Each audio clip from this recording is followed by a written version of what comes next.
Welcome to the Catbird Quilts. I'm Kathy Martin, and today I'm going to answer the question, what's wrong with cotton poly men's dress shirts? And I have a lot to say about it.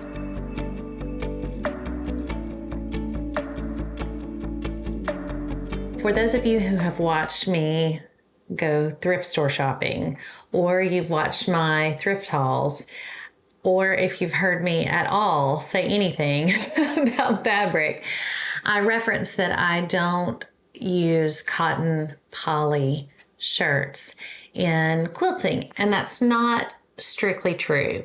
I actually do use them because I have some in my stash, but I don't actually prefer to do that, and I get at least one comment almost with every video, especially the ones where I have either a thrift store haul or go shopping or whatever. And so I thought that I would just do this little quick video about cotton polyester blend shirts. The thing that I say most often is that cotton poly, I'm going to say cotton poly 100 million times in this very short video. PC, CP, I don't know. Anyway, I'm not sure there's an abbreviation. What I say most often is that won't hold a crease. So, and what that means, my grandmother used to say that about fabric, and I never really understood it until I started quilting. What that means is when you fold or press natural fibers like cotton or linen, when you put them in a certain way and either put heat on them or mechanically press them like a finger press, or if you have a roller or a hair marker, they will bend and hold that. They'll hold a crease. They will hold that fold or that press, particularly if you put heat on them. And as I have said before, when I have extolled the virtues of linen, I can't help it. I extol the virtues of linen. Natural fibers just respond really well to steam and heat. They don't scorch, et cetera, et cetera. So cotton polyester shirts actually don't do those things. And so I'm going to show you as much as I can. I had a whole plan to use my iron. That Alabama girl just came out right then. To use my iron and show you the difference in what that looks like with heat and pressing it. And literally my iron just died. And so I had a moment of, but I'm going to show you from finger pressing, and hopefully that will be sufficient. So what I have in front of me are the three brights are the cotton poly shirts. And just for the record, all cotton poly is not the same. The amount of polyester in it makes a difference of whether it's enjoyable to work with or easy or pairs well with cottons. Also just the feel. These three they're not especially soft, and they do have that kind of plasticky feel about them. So that's part of why I chose them, so I could give you almost like an extreme example. The fabrics that are here to my right, I have a array. So I've got that blue linen that I talk about constantly, and then there's a Oxford cloth, and then just a regular cotton. I don't know why I said quilted right there. Just a regular cotton shirt. And then this is white broadcloth. This is a brand spanking new quilting cotton from my local quilt store. And then this is just some scrap fabric that I have that would fall into that quilting cotton category. So these are all the natural fibers, and these are the cotton poly. So what you notice, besides the fact, and a lot of times even like for this, you may see that sheen. A lot of times if there's a sheen on the fabric, there will be some component of non-natural fiber. When you fold it, and so I'm going to finger press since I don't have an iron. So I'm going to finger press, and I don't know if you can tell by how much I'm pressing. I'm really pressing. It just kind of is bubbling up. Now you'll see when I open this up, you're gonna be like, well, that's a crease. That's a pretty good crease. But if you'll notice, and I did just push it, but even if I hadn't pushed it, it wants to go back to that flat. Now it'll have the line in it, but you can tell from the side. I feel like that's actually the easier way to look at it. So see how it's like a lump there? If I do a piece of cotton, let me do a shirt because I really love shirts. So this is one that I just use actually. It's, in fact, this is the fabric from the quilt that's on my design wall behind me. I'm gonna do the same amount of pressure. That one I did like 3 times. Okay, do you see how, look at the difference there. I mean, it's not like being hit with an iron, but it is definitely far flatter than this one. If I put a little heat on, I wanna go like,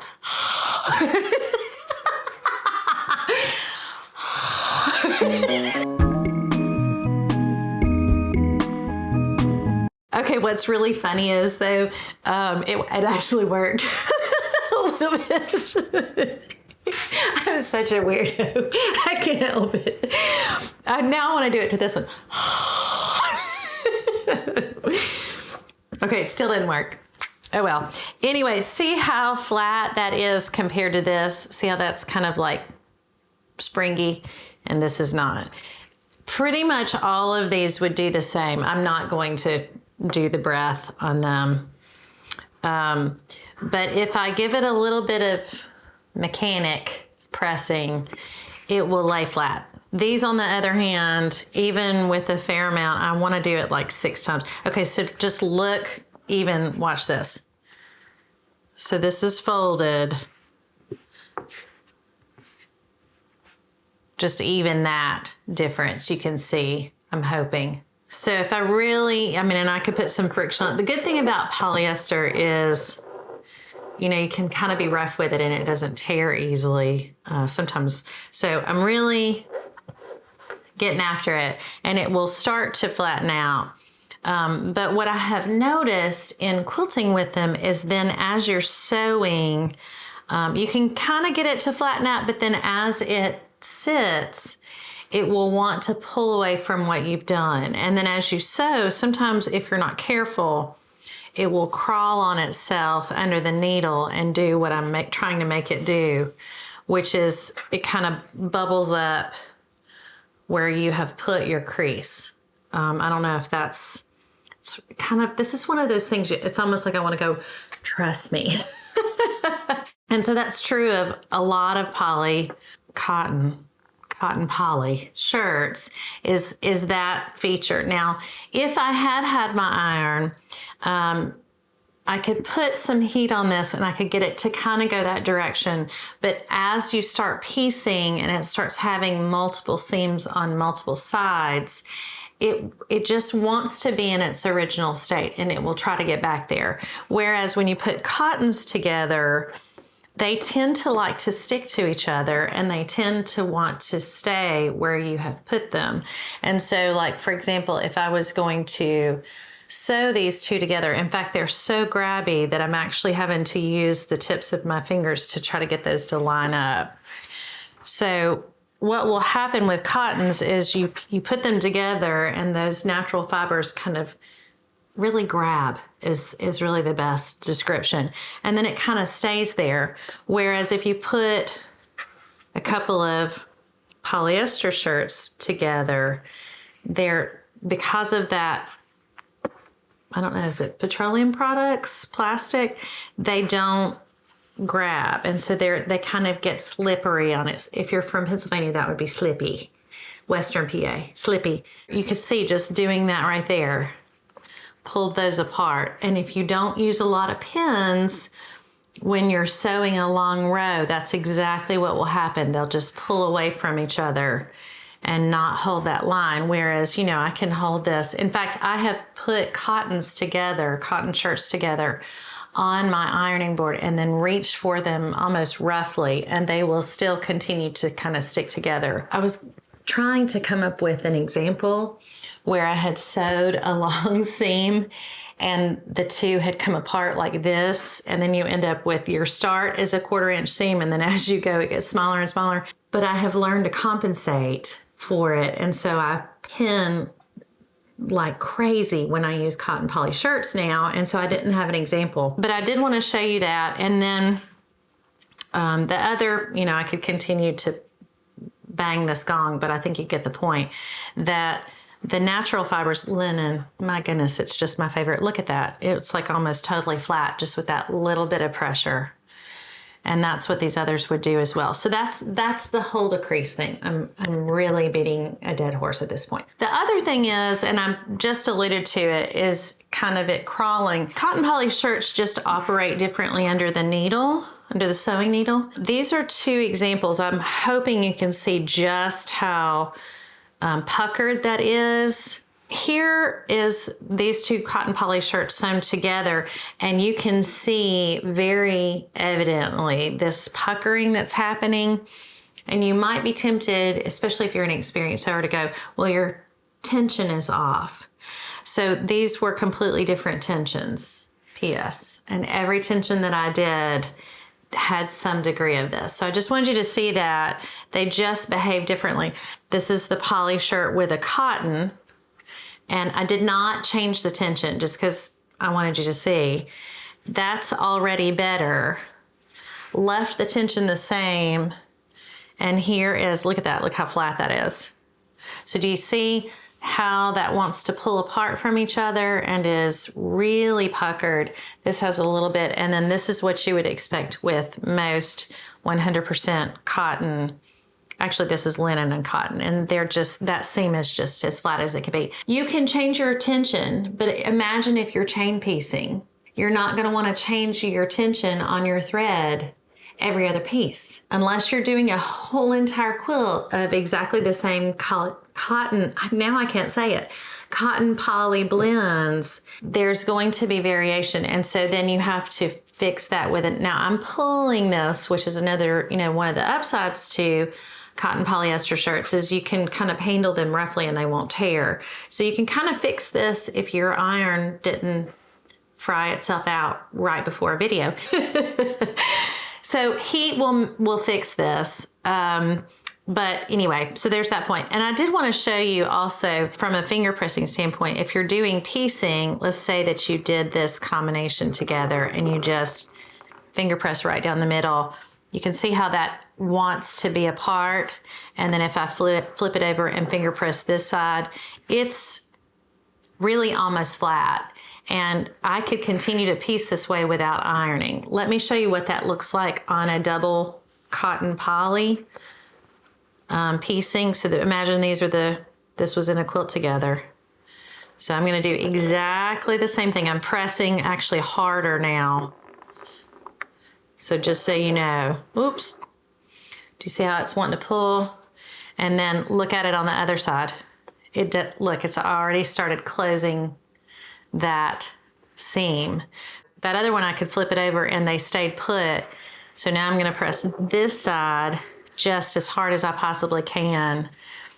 And do you see how it is not wanting to lay flat? Look at this. See that now, granted, this is a small piece, but you can just see the two.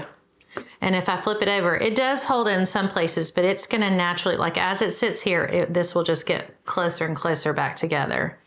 And then here's the one that's the mix. Is this a reason not to use cotton poly? Maybe, but maybe not. You just have to know it's gonna do this. So the way you would compensate for this, if you decided, so look, see here's the one that's going flat, and there's that one that's the polyester side, it's wanting to open back up. You can starch the fabric before you ever use it. You can use starch as you're piecing and ironing, and that will compensate for that. And that's how I've done that. That's how I've used cotton polyester shirts successfully in quilts, is I starch the dog out of it. And every time I add a new piece, I starch it again. And then I add a new piece and I starch it again. And then I get the whole quilt top done and I starch it again. That will fix that part. But it does not fix the crawling. You have to do that with pins. And then the final point, and then, gosh, I'll get off of this soapbox I'm on, my little Tide box. As your quilt ages, if it's natural fibers like cotton and linen, it will fade over time. It can shrink and it can also stretch in places. Polyester shirts and blends are not going to lose their color, and they're not going to really stretch or shrink. If you want the quilt to age uniformly, if you're trying to create an heirloom quilt, then you need to know everything else is going to over time get that beautiful aged, worn, washed look about it. And this turquoise is going to be just as turquoise in 20 years as it is right now. Whereas this lovely kind of salmon color is going to get lighter and lighter over time. So you will see what the differences between the two as the quilt ages. That may not matter to you, and that's okay. What's wrong with cotton poly? Nothing. And also everything. So it's absolutely usable in a quilt. So don't hear this as you cannot use it. You just have to know what you're dealing with and what the implications are. So if it crawls, you use more pins. If it doesn't crease well, if it doesn't hold your piecing well, use spray starch. But from the shrinking and stretching and fading, that's not going to change. So just know that that's going to happen as the quilt ages. And that's really it. So now we have the video on why I try not to use cotton poly shirts, but I'll confess to you that if I find a shirt I really love and it's cotton poly, I buy it and use it anyway. Thanks for being with me today. I'm Kathy Martin. This is the Catbird Quilts. Thanks for watching.